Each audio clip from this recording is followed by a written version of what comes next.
मैं जानना चाहती हूँ कि वो लड़की कौन थी और वो मेरी सहायता क्यों करना चाहती थी।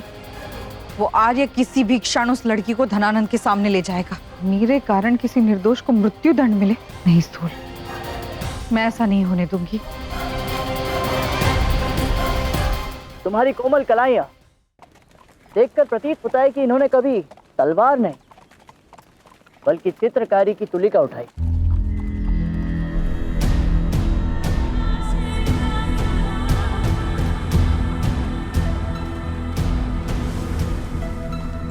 और तुम्हारे कोमल पैर केवल मखमल की मुलायम कालीन पर ही चले। और वैसे भी क्रांतिकारी इस प्रकार की सुंदर पायल नहीं पहनते। सभी योद्धाओं को तुम्हारी भांति कठोर दिखने की कोई आवश्यकता नहीं, समझे? ये चौड़ी छाती, लंबे केश किसी बलिष्ठ अश्व के समान बुझाएं। तुम्हें क्या लगता है एक योद्धा दिखने के लिए इन सब की आवश्यकता है? संसार बदल गया है, किंतु तुम्हें देखकर प्रतीत होता है कि तुम यहाँ से नहीं किसी अंधेरी काली गुफा से आए हो। हाँ, तुम्हारा अनुमान सही भी हो सकता है,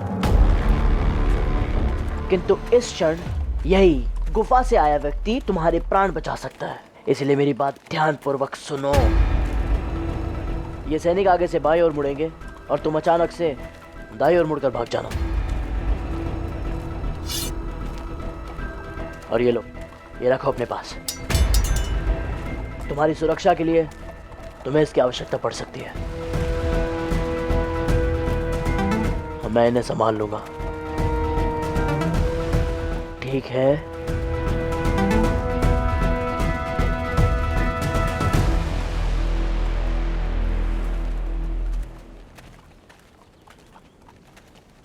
सुनो, यही सही अवसर है।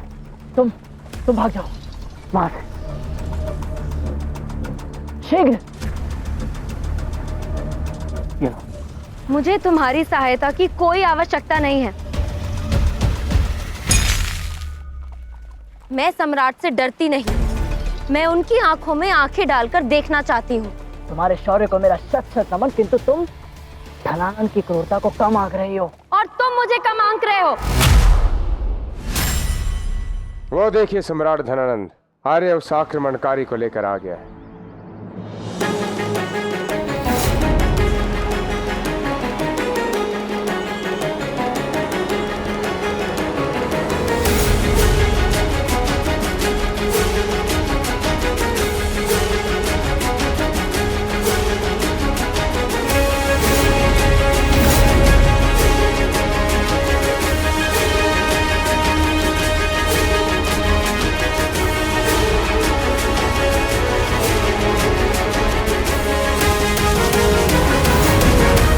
देखा शाह धनानंद, हमने आपसे कहा था कि इस दोस्ती के पीछे हमारे इरादे नेक है। असल हमलावर आपके सामने है। अगर यह हमला हमने कराया होता तो हमारा जाबाज सिपाही आर्या इसे इतनी मेहनत से नहीं पकड़ता। जाबाज सिपाही, तुम सिर्फ मैदान जंग में ही नहीं, असल जिंदगी में भी हमारे लिए खास साबित हो रहे हो। सम्राट अब स्वयं अपने आक्रमणकारी को मृत्यु के घाट उतारना चाहते हैं। समस्त है आपके, दे दीजिए दंड।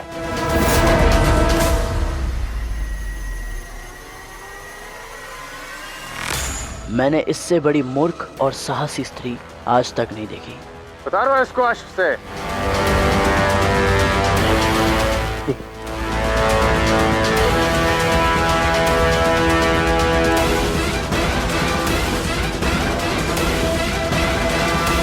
तो आज तुमने मुझे तुम्हारी सहायता करने दी होती। मैंने कहा ना, मुझे तुम्हारी सहायता की कोई आवश्यकता नहीं।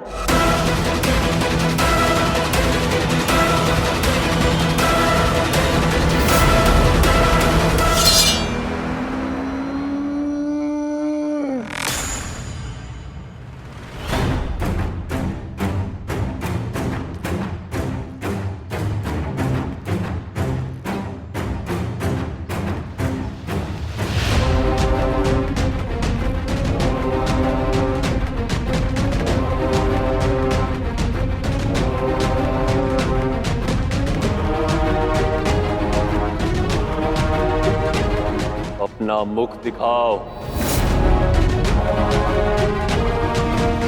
सम्राट की आज्ञा का पालन हो।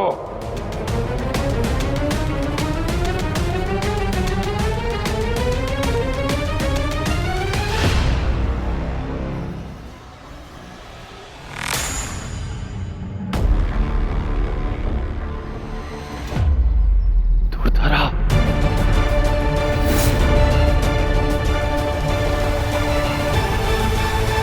राजकुमारी,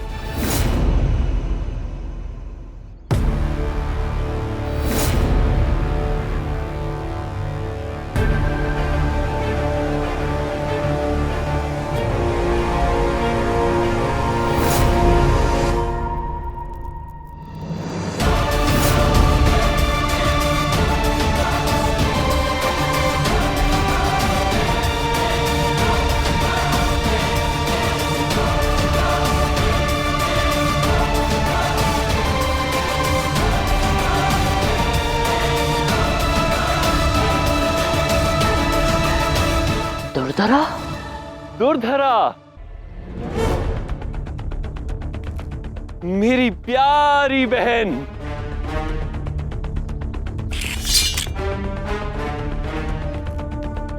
मेरी प्यारी बहन, मेरा ही प्रतिबिंब है मित्र सेल्यूकस। उसका व्यवहार और उसका व्यक्तित्व मेरे ही जैसा है। जब भी वो कहीं प्रवेश करती है तो सब चौंक जाते। अब देखिए, अपने आते ही उसने आपकी सारी सेना अपने पीछे लगा ली।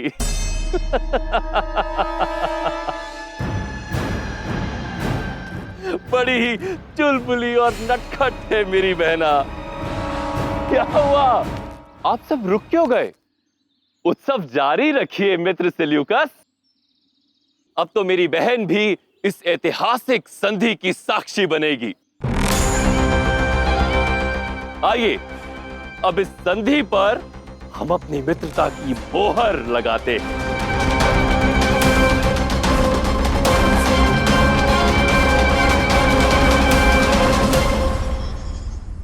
अब हमारी ओर से यह समझौता रद्द हुआ धनानंद।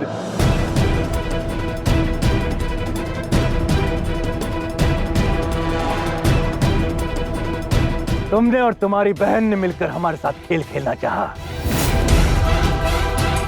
तुम्हें क्या लगा तुम पूरा पौरव मुल्क ले लोगे, वो भी अपनी शर्तों पर, बिना अंबी कुमार और राजकुमारी दुर्धरा के निगाह के?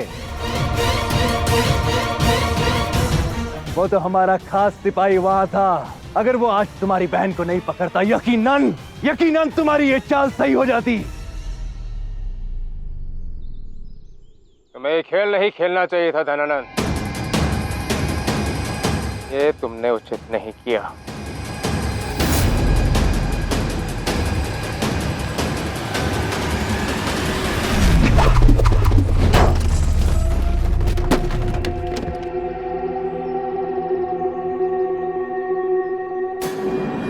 तो ठीक है, कल का दिन युद्ध से आरंभ होगा और तुम्हारे अंत पर समाप्त।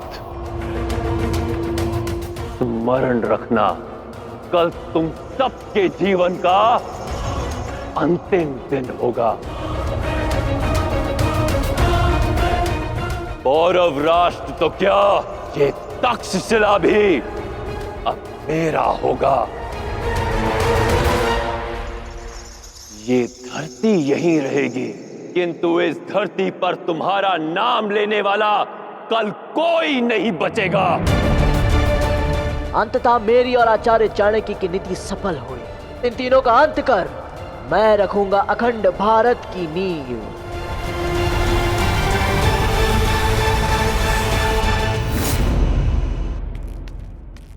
सुनिए, दुर्जन सिंह कहाँ है? कदाचित वो मगध के राज परिवार के स्वागत प्रबंध में व्यस्त होंगे। ये सारे प्रबंध उन्हीं के निरीक्षण में हो रहे हैं।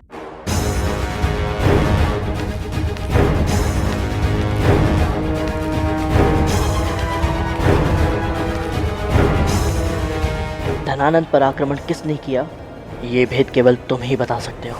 राजमहल में विवाह उत्सव हो रहा है और तुम लोग ऐसे पुराने कपड़े पहन के यहाँ घूम रहे हो। जाओ, शीघ्र जाओ और अपने लिए नए वस्त्र सज कराओ। सैनिक, क्षमा कीजिए, किंतु मैं सैनिक नहीं, सेना प्रमुख हूँ। जो भी हो, राजा नहीं हो ना। ये वस्तु सूची है जो राजकुमारी के कक्ष के लिए चाहिए। अब ये सूची लो और इसमें लिखे सभी वस्तुओं का प्रबंध करो शीघ्र। मुझे जाके राजकुमारी के कक्ष को सज करना है, इससे पूर्व कि वो आश्रम से वापस आ जाए, समझे? मुझे राजकुमारी का कक्ष सज करना है, इससे पूर्व कि वो आश्रम से लौट आए, समझे? भीक्षण आश्रम से दूरधरा आश्रम गई है, माई के आश्रम। मुझे उससे पूर्व वहां पहुंचना होगा।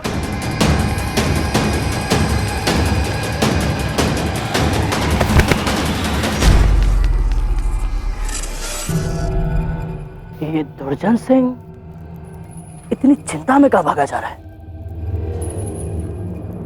कुछ तो बात अवश्य है।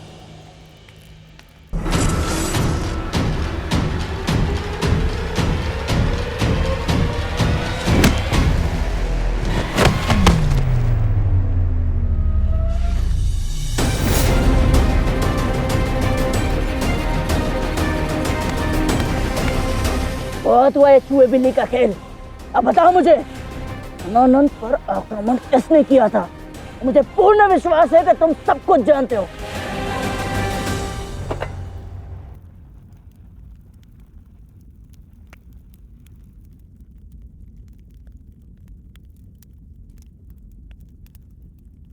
हाथ खोल रहा हूं, किंतु हाथों का प्रयोग केवल रोटी खाने के लिए करना।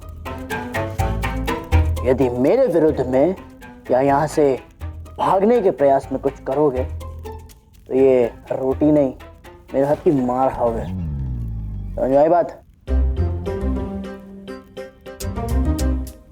और जब तक तुम मुझे धनानंद पर आक्रमण करने वाली का पता नहीं बता देते, तब तक यहां से बाहर जाने का मार्ग कोई नहीं है, समझे?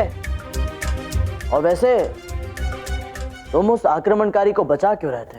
मेरा मुंह भी केवल रोटियां खाने के लिए खुलेगा, तुम्हारे प्रश्नों का उत्तर देने नहीं।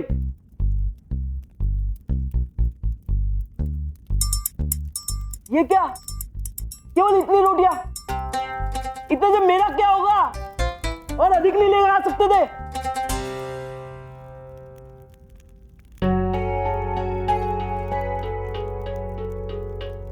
क्या तुम सदैव ऐसा करते हो? सदैव कैसा करता हूं?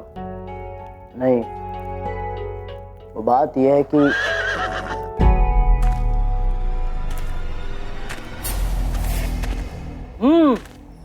देखा, अब तुम्हारी योजना विफल हो गई। देखो, आ गए मेरे सैनिक, मुझे ढूंढते हुए यहां तक पहुंच गए। शांत हो जाओ, शांत हो जाओ। ये तुम्हारे सैनिक नहीं, मेरे अपने हैं। किंतु तुम्हें कैसे पता? अब देखना, वो व्यक्ति पहले 2 बार खटखटाएगा, फिर 2 बार, एक एक करके।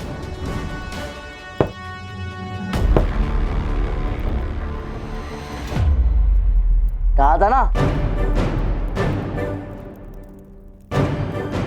ये अकेला इतना बलशाली है, यदि एक और आ गया तो?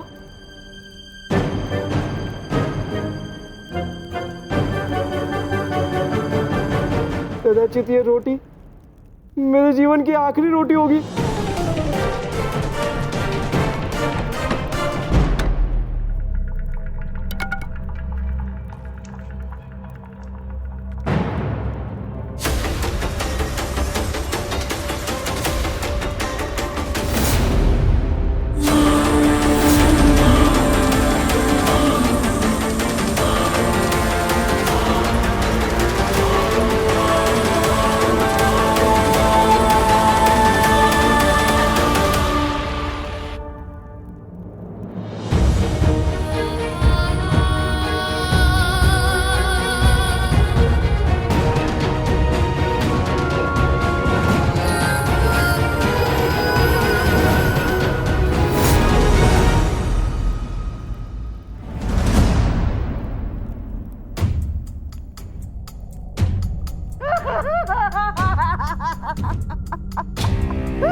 स्थूल भद्र